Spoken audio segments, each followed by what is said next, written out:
J. Cole dropped The Fall Off. And when I tell you that album, it did something to me. There's something about an hour and 41 minutes of just sitting down and taking in such greatness. Oh, it's been a gift. Y'all see RDC's anytime that J. Cole drops, they also drop their own, little J. Cole fan. And when I tell you, baby, I felt that. I won't say I'm a J. Cole super fan, but there's something about being able to be transported into a world that if you want to fight it, it can feel very corny. It could feel very off kilter. It could feel as if you are living in a 2014 bubble, if you will, if you are trying to interact with this album.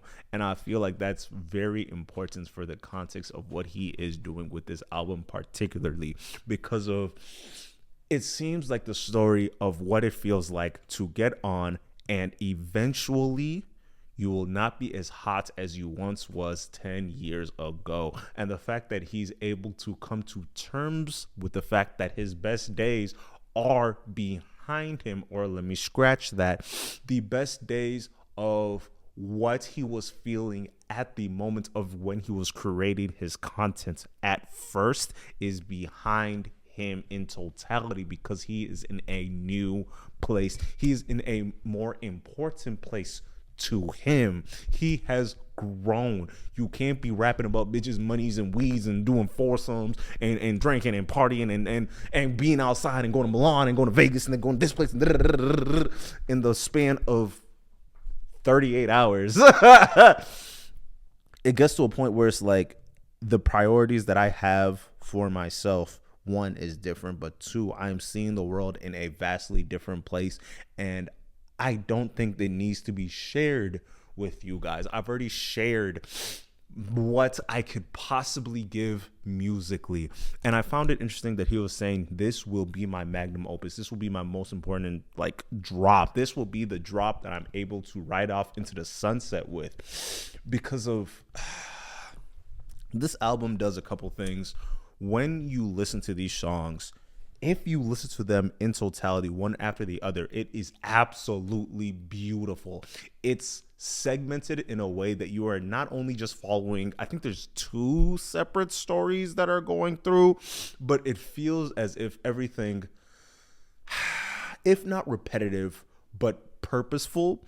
And it seems like there's sometimes where he is diving deep on a song or a topic or an idea of this feeling that he's having with these a couple songs in a row, but it kind of calls back to the theme of, if I'm sticking on this rapping stuff, I cannot stay here too long. I cannot overstay my welcome. That is not good for my peace. And that's something that I could personally relate with, because it's like everything has its course, and trying to buck back at that course that has been set out,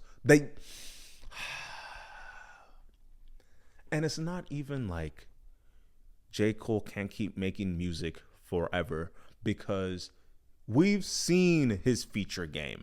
His feature game is absurd. I don't think there's many artists that can go feature for feature with a guy like J. Cole. But let me talk about the length of this project, right? Like I was saying earlier, it's an hour and 40 minutes, and it sounds really good put together, right?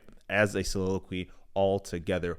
But it gets really weird when you listen to them on their own, because it gets to a point where you're like, I was talking to my friend with this, because it's like we both downloaded out of the, I think it's a 24 tracks, something like that.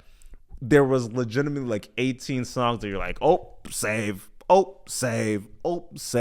But then when a couple of days go by, it's like, am I going to want to listen to this song in and of itself, by itself, randomly? I don't know if it's the fact that it's a lyrical spiritual, because I don't want to give it that label, but it also feels like I was saying earlier, it's a product of a different time, where if this album, let me say it like this. If Forest Hills Drive was to drop today, folks would call it trash. I promise you. I promise you. Folks would be like, yeah, I'm trying to find me some Yeats. But if you were to drop this album, The Fall Off, back in 2014, Illmatic. This album would have went triple, quadruple platinum. This album would have been so fucking insane. It would have been so crazy. Not just the storytelling, but like there was a scene. I like how J. Cole is able to describe how paranoid and scared he is of the life that he has created for himself. Because there's this thing that comes with fame where your existence is now for consumption if you like it or not. If you want to be in the public eye or if you don't, you best believe when you do pop out and your folks see you, your fans are gonna rush you. And the amount of times throughout this album that he was like, yeah, bro, I genuinely thought I was about to be robbed. I thought bro was gonna take my life today, right as we speak. Like there's a song where he's at the gas station and then he sees this guy like eyeing him and he's like, whoa, what is he reaching in his pocket for? What is he doing? Hold on. He goes and walks up to him. The guy at the gas station walks up to him, started talking to him. And he's like, what? And then all the guy wanted to do was to tell J. Cole how much that he meant to him.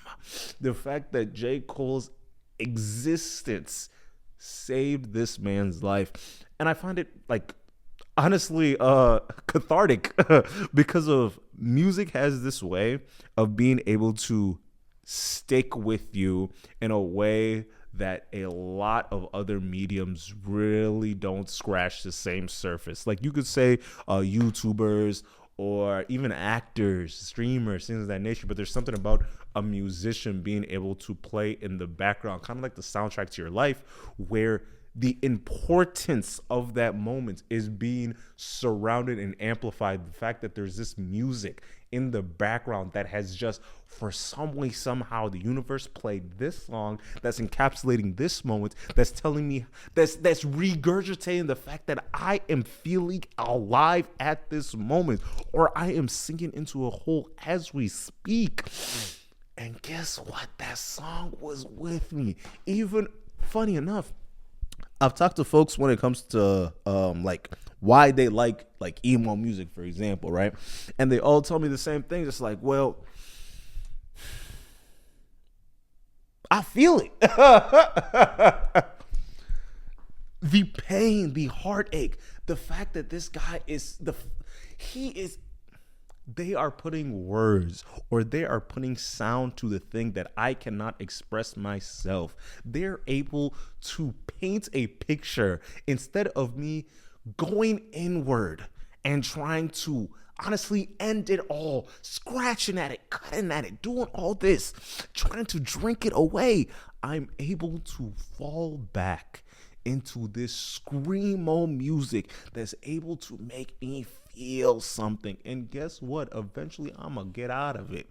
The same thing with Rod Wave. Funny enough, I know a lot of people that's like, yeah, I had to stop listening to the Rod Wave because of I've gotten past the sadness that I was feeling from Rod Wave and the fact that he was great for the time being and he was pulling that sadness out of me, but I have no more sadness to give, so I have to move on.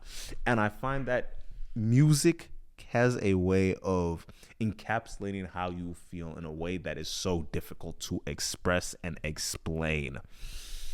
And that's why this album it has so much potential.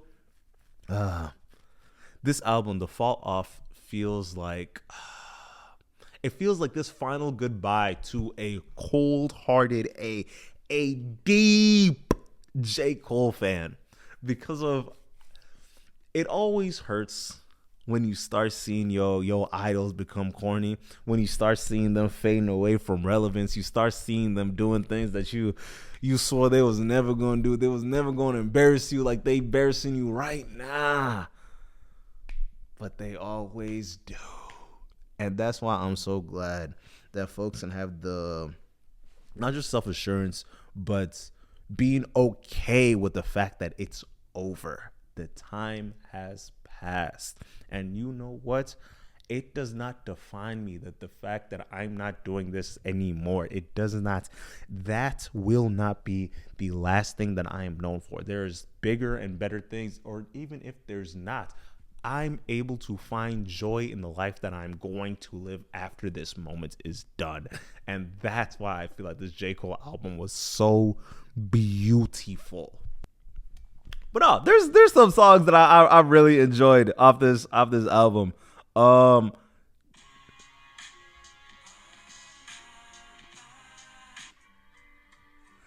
song "Run a Train," Future, you are an interesting one. I